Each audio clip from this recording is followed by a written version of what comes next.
Assalamualaikum warahmatullahi wabarakatuh. Nama saya Rasinta Lina, mahasiswa Fakultas Hukum Universitas Riau.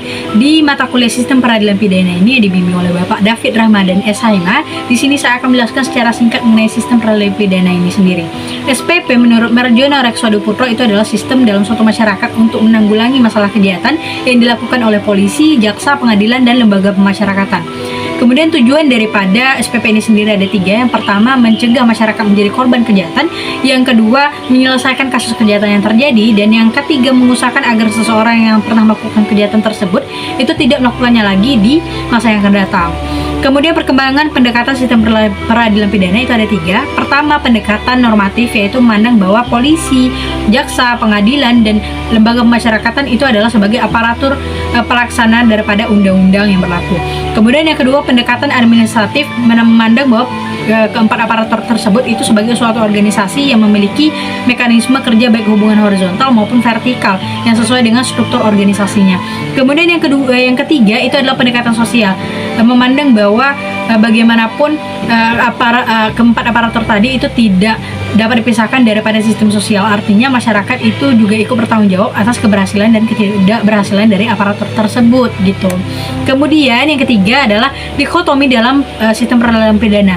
Itu ada inquisitorial system dan acquisitorial system. Inquisitorial itu pada intinya itu muncul pada abad 13 sampai pertengahan abad ke-19.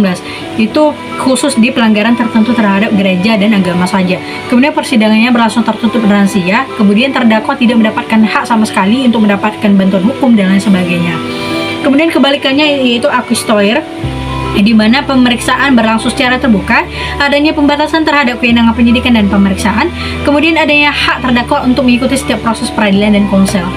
Kemudian subsistem dan fungsi dalam SPP ini sendiri ada 4. Yang pertama, kepolisian atau pra-adjudication process, yaitu melakukan rangkaian penyidikan dan penyelidikan. Kemudian kejaksaan, yaitu melakukan proses penuntutan. Sedangkan pengadilan atau adjudication process itu yaitu tempat proses persidangan, tempat terdakwa diadili. Kemudian pemasyarakatan atau post adjudication process, yaitu di mana tempat terdakwa menjalani hukumannya. Kemudian lanjut kepada paradigma dalam sistem peradilan pidana, ada dua model. Pertama, crime control model dan due process model.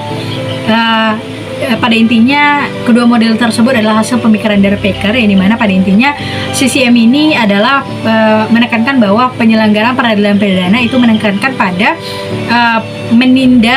menindas pelaku daripada kriminal yang tujuannya adalah untuk ketertiban umum dan efisiensi saja. Sedangkan di PM ini atau due process model itu menekankan pada konsep perlindungan hak-hak individual dan pembatasan kesewenang-wenangan daripada aparat penegak hukum gitu. Kemudian selanjutnya adalah sistem peradilan pidana terpadu, yaitu sistem yang mampu menjaga keseimbangan perlindungan kepentingan, baik itu kepentingan masyarakat, individu maupun korban kejahatan. Ada tiga bentuk, yaitu sinkronisasi struktural, yaitu keselarasan antara rangka hubungan antara lembaga penegak hukum. Kemudian sinkronisasi substansial, yaitu keselarasan yang bersifat vertikal dan horizontal yang berkaitan dengan hukum positif.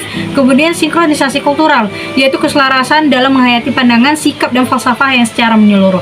Baik, sekian dari saya. Terima kasih. Wassalamualaikum warahmatullahi wabarakatuh.